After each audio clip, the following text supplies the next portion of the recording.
Hey, it's the Scotch Test Dummies, and we're coming to you with some ELEANOR ×2. That's right. It's 1860 and 1862. Let's test it. We're going to test it Whiskey Tribe style. Got a little Texas feather. August heat style. Boom. We just did it.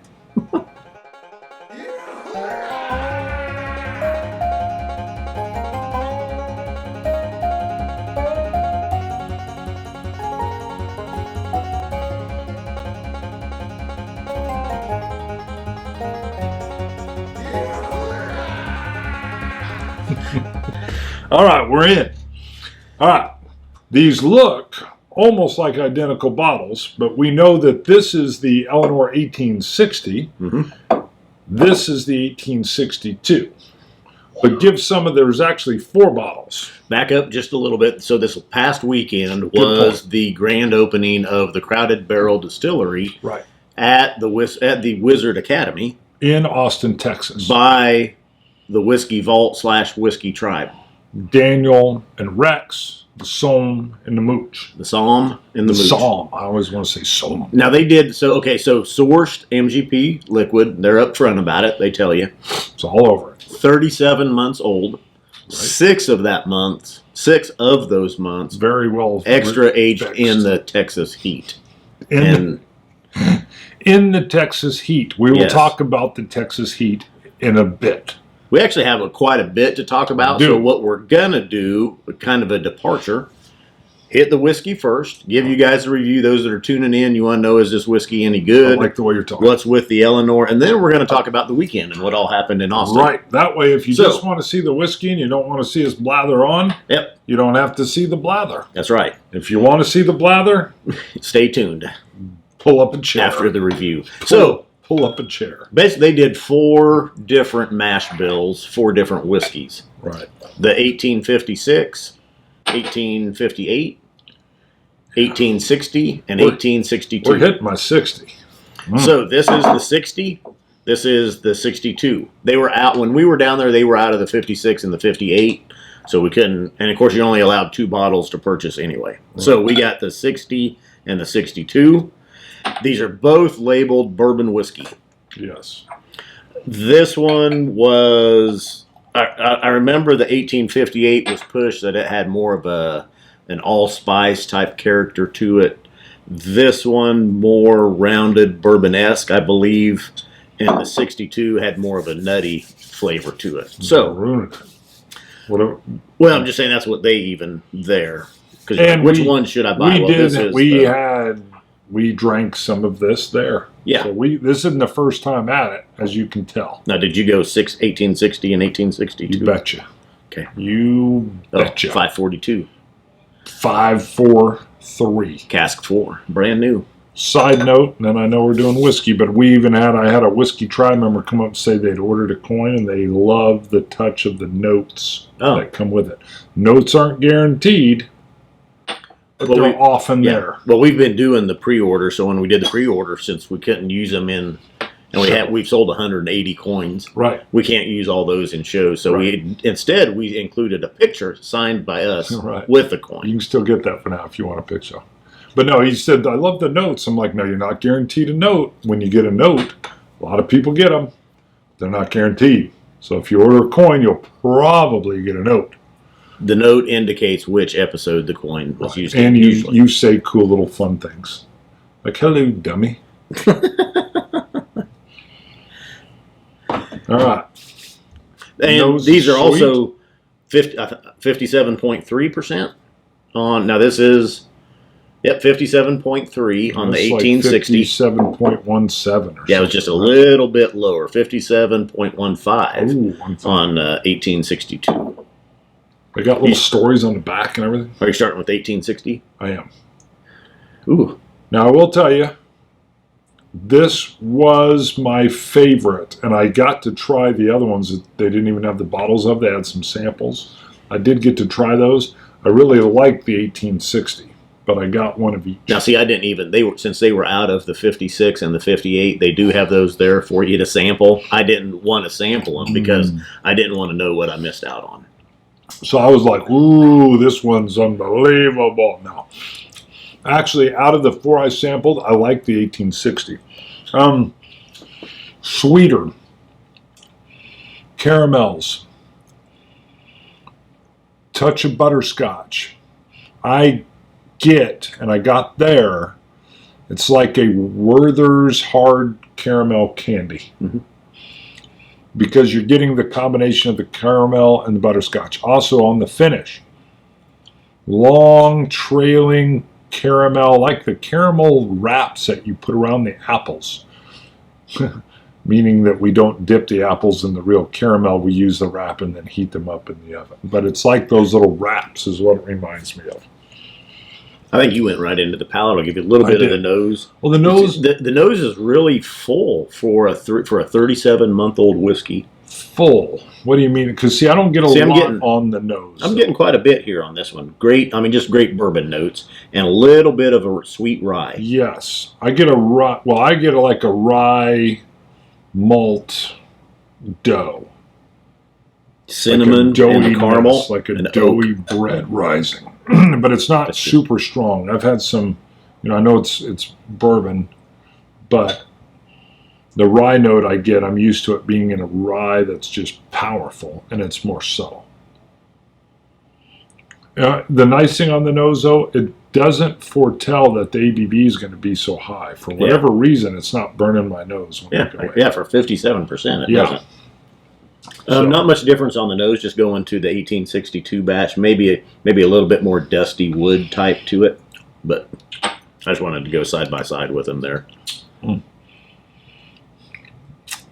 Yeah, still digging the sweetness here. That's good. Cleanse the palate a little bit. I'm going to go to the 62. What do you got?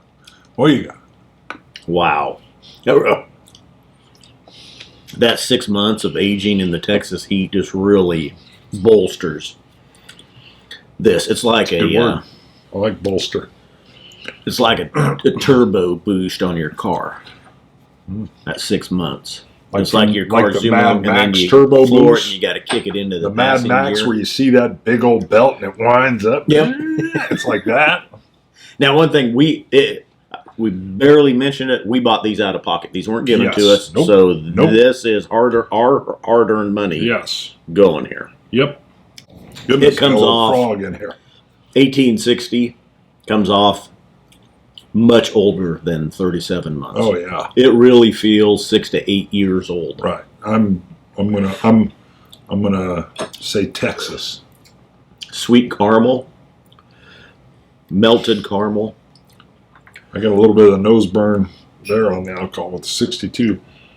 You're right. I get a dustier wood on the 62 as opposed to more of the sweetness. I mean, you can tell they're related, but I get a real nice candy corn. Sweetness coming off here. A little bit of that waxy, sweety. Whereas over here, it's much more on the dusty wood side. Maybe a touch of floral. Well, I was going to say a little bit more grass, but floral, yeah. Could be that. I'll go in here and eat side by side with both of them. I added a splash of water to 1860 already. I'm going to come in 1862 here.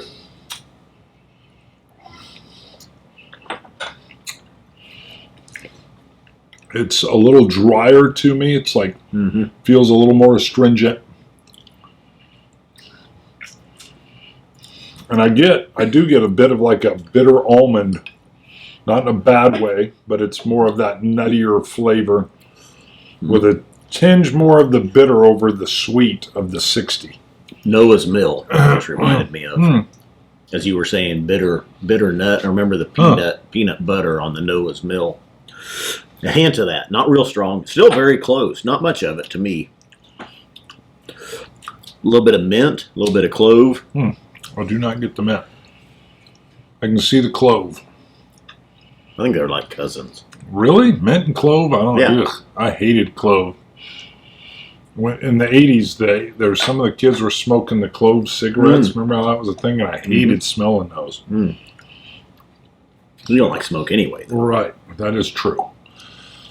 That is a good point. Well, it's both very good, both delicious. Now, these also are only available at the distillery. Right. Now, I don't know what their plans are. Do they have plans to, with later whiskey releases, to maybe even go out in the state of Texas? I'm sure there's plans. They're going just a piece at a time, though. Yeah, but I know these were just up. They're only available at the distillery. They also they don't ship. Right. You can go online and you can buy one. Texas can't ship out. Right. Right. You can go online and buy one if you're in Virginia, but somebody has to, you or a representative has to go to the distillery to pick it up. Got to drop. It's a great place to go to. We'll get to that in a bit. So, all right, here's the only deal. Being limited to buying 2, I wanted both of them, so I had something to compare. And quite honestly, even though I know you bought both too, didn't you? Didn't you buy the 60 and the 62? Yes. Okay. I knew then that I kind of liked the 60 more, but you're never quite sure. It's a little rushed when you're in a distillery and you're sampling. But I do like the 60 more than the 62. Sweeter. They're very similar. There's nothing bad on either. I just lean toward the 60. 60, I get more of the cinnamon, more of the caramel, more of the bourbon. It's more like a no, it's not even a high rye mash bill bourbon. It's more like a bourbon 5% rye mash bill. Okay. All right. Sweet. That candy corn sitting there on the back of my tongue. Yeah. Yeah, it definitely carries that along. Brown sugar. Kind of on the finish. Yeah, when the palates, it's definitely the finish, and the whiskey is no longer in your mouth, and it transitions into like a brown sugar sweetness, which is nice. And I don't get the brown sugar switch. I get the more of the nutty flavors. So if you like the nuttier flavors, the almonds, go with the 62. A little bit of flat root beer on the 1860. All right. Scoring. Are you ready? Do you want to even score? I just went to 18. Let me look at. Go ahead if you want. I'm ready. I've got a formulation in my head. 90. I love the power of it. I like the sugary sweetness of it. And the little do-si-do that I get, that it does not taste 37 months. Is that right? Yeah. Yeah, it does not taste 37 months. And we actually asked, I think we asked Daniel about it. He said, it's Texas. And he said, if you even leave, it was only 6 months in the barrel, but they're finding out that if you leave whiskey in a barrel in Texas for more than 3 years, it's really not drinkable. It's just a wood bomb at that point in time. So 6 months, and the juice they got from MGP, phenomenal, and then with the little Texas touch. One of the distilleries' warehouses was hitting 140 degrees. Yeah, that's what they were saying. The rick house was just baking. So, 3 years. We just found out during that trip. 3 years is a well-aged Texas whiskey. We'll talk about that a bit when we're done scoring. Because I think they got to do underground storage. Just throwing that out. Look at all that rock that's around there, that granite or whatever. I mean, I don't think it's granite. Well, whatever it is, just rock, like Texas hard rock. Because they were trying to hard rock. Yeah, they were doing construction, and they've got a machine I've never seen that looked like it was from the future. It looked like you would roll asphalt with it, but instead of having an asphalt roller, it had teeth. And it was just gobbling rock. We've all seen a broken drill head before. Not after 20 feet. Armageddon? Yep. Bam! Felt it. That was when they hit the real hard rock. Yeah. That's right. They're supposed to go 1,000 feet or something. They're like, we've all seen a broken drill head before. Not after 20 feet. I get the judge.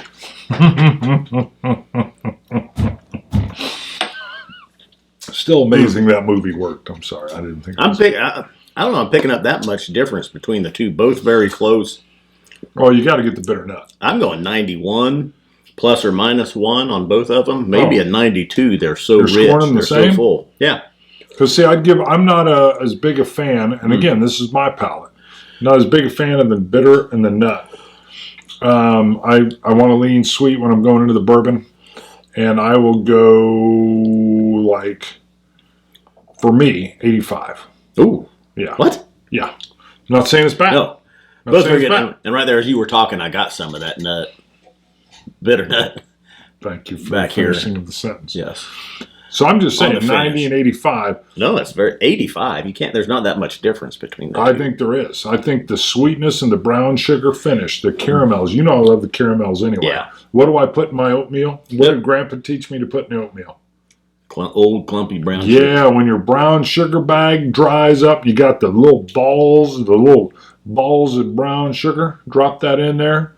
That's what it's kind of reminiscent, as opposed to just a little bit of bitterness here. Now, again, it's not. There's nothing bad about it. I'm just saying, next to each other, I'm digging this one more. I'm going to tell you, I wish I'd bought 2 of these. Yeah, both very good. Both delicious. I like my it. palate. Now, these are $50, which surprised me. Mm-hmm.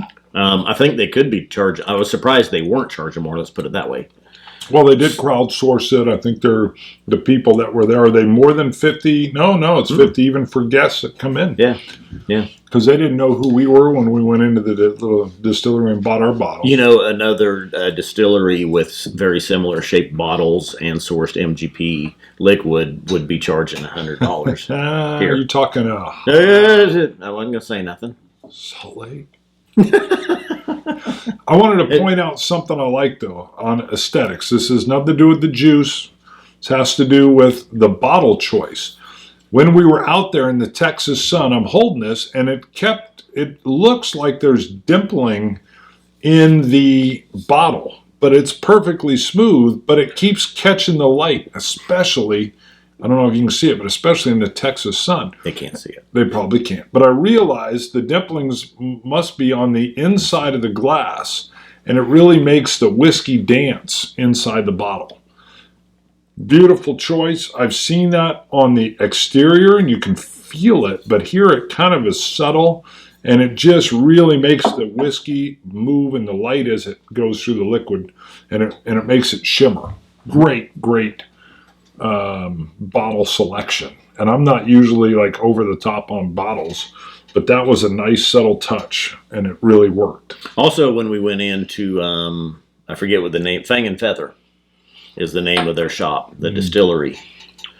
Emma, the distillery manager, was in there when we were there. She's handwriting on the label. She's putting a little special edition stamp on here with the date, and then she was also handwriting all the bottle information on the side. Right. Or no, she was just doing the sticker. the stamp, because that's already That was already there. Yep. Yep, but she would go get them and bring them out. It was extremely knowledgeable. We got to share dram with her later. Very nice, and there's like a medallion that's on the bottle. Is there a I don't spirit know. animal in there? There that the is. beer? I see Bear? an animal. It's not a bear. It looks more like a Wolverine or a otter. Wolverines! Maybe it's got claw. There's the claws.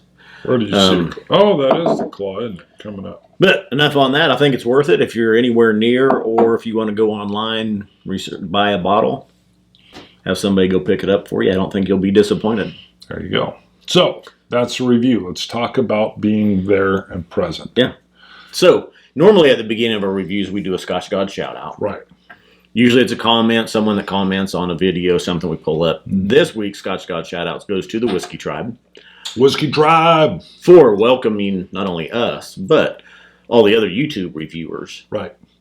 Well, you got to to Austin see. and to the Crowded Barrel. So Daniel and Rex and the entire tribe and all the employees that are there that are working in the Wizard Academy campus. It's like 38 acres.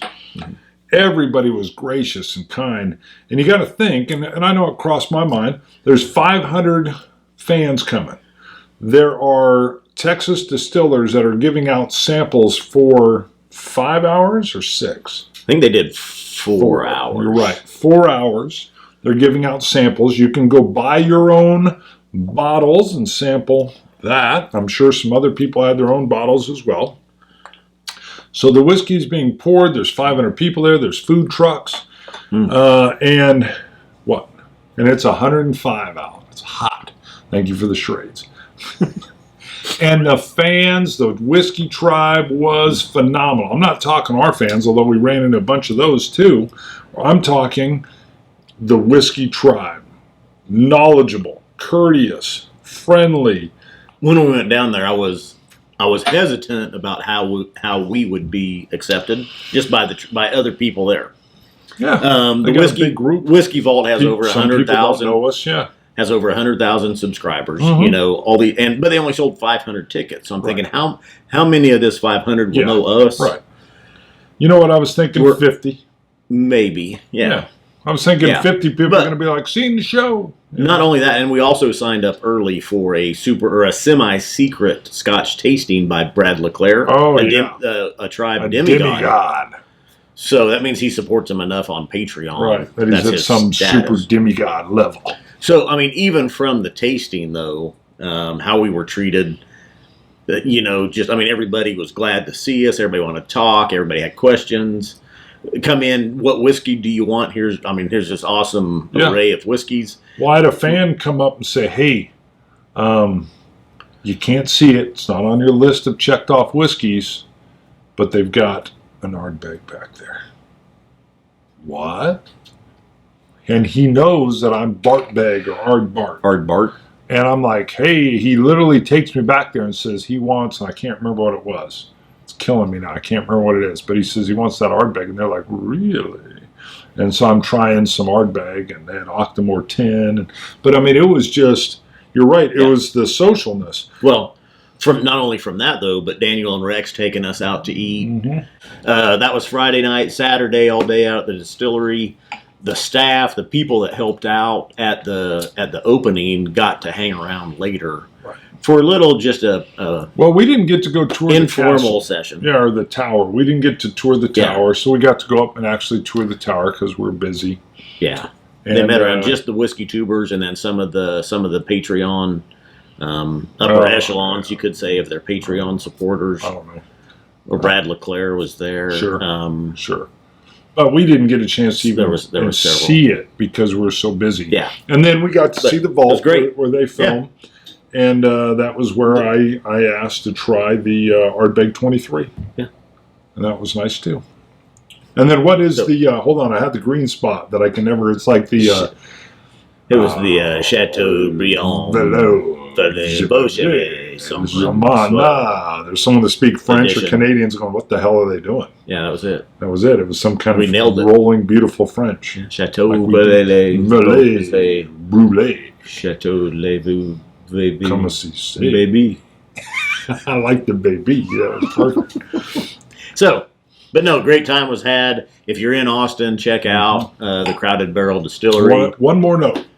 Kevin bought the book from their visitor center, whiskey book, I think, or he brought his own book. We don't know. I think he bought it there. Yeah, okay, might have been somewhere there. So we're at a table. We had some merch out, okay? And he comes up and he asks him for a pen. And you're like, loan him a pen. He goes, no, I want you to sign the book.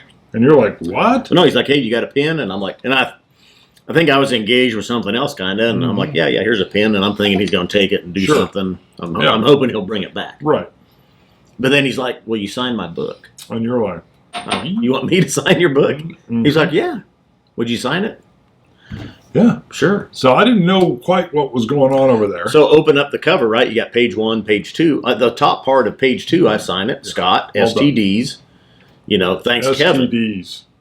Dirty. And then I give it to, I'm like, you want Bart? He's like, yep, I'm going to have everybody sign it. Right. And so I give it to Bart. And with my, I'm like, hey, Kevin wants you to sign this book big here. Chief tablet grip, I go on page 1 and I'm like, the dummies love you, and then I'm like, and he's like, what are you doing? You're writing on the whole entire page. Until you hand it back to me, I'm like, what are you doing, dude? I left you. What? You're supposed to sign over here on page 2. Who says? I wanted to sign in front of you before yours even came around, and it was big. It was in charge. Nobody else wanted to sign. I'm sure he did. But then I did see him, though, and I felt a little guilty because he was going around to Daniel and Rex and Roy, and he had them all signing it. I'm thinking, oh, my God, I took a whole, yeah, so I was doing a lot of that. He did comment. Kevin commented on the live stream we did. Okay. And I was just going to let everybody know Kevin's YouTube name because it's different. While you're looking up, tell me when you got it. Kilo Sports. Kilo Sports. That's Kevin. Love it. Some of the things we were like, you mentioned while we were out there that Daniel and Rex were like the bizarro world of us, right? It was like you're Daniel and I'm Rex. Obviously not identically, but all that stuff. And what I liked is their philosophy is so much on ours. Whiskey's not for snobs; it's for everybody. And it's all about sharing and coming together and enjoying the spirit. And whiskey displayed that, and the whiskey people displayed that out there. They came together. The Texas distillers were talking about how nobody was being rude to them. They were asking a lot of questions. They were very interested in the product. It wasn't about just consuming. On that note, and then I'll be quiet, tasting in this confined area of just Texas distillers that were there and getting a wide variety of what they were doing, I, for the first time, felt like Texas was a region, like Scotland has regions. I could pick up some notes of what the heat and the power of Texas was doing. I agree. And I was like, wow, it feels like if we end up with 50 kind of regions based on states, I don't know, I mean, it probably wouldn't happen. Texas is very unique. You mentioned that Arizona's whiskey, the Del Bach, has a similar kind of that tumbleweed, dusty sage. So it could just be the heat, but that was really, really neat. I felt like there was a region. Good? I know we're going long. Yeah. Last thing, Travel and Dummy. Usually we do a Travel and Dummy. This week's segment of the Travel and Dummy, actually this is a special edition because of Eleanor and being at the distillery. Right. This is a special review. Roy, Aquavitae, gets our Travel and Dummy. Boom. And usually our Travel and Dummy is someone that's featured wearing a shirt or a coin and they're traveling somewhere with it. But Roy's not wearing our shirt in this picture. His, which you can buy. The mere fact that he came from Scotland, Glasgow, Scotland, he traveled to us, to Austin, Texas. Right. Roy gets the Travel and Dummies shout and out. Stay tuned for future shows where we talk about us picking him up at the airport. Oh yeah. We talk about what I like to call the plastic environment of the porta potty in 150 degrees. Boom, that'll come in later. I think that's... I'm going 1 point difference between these. I am picking up, I do like 1860 more than I like 1862. I might have been a little low. I'll say 86. It's morphing. But this one stood out for me. So, Scotch It. You Scotch gods. Cilantro. Dummies.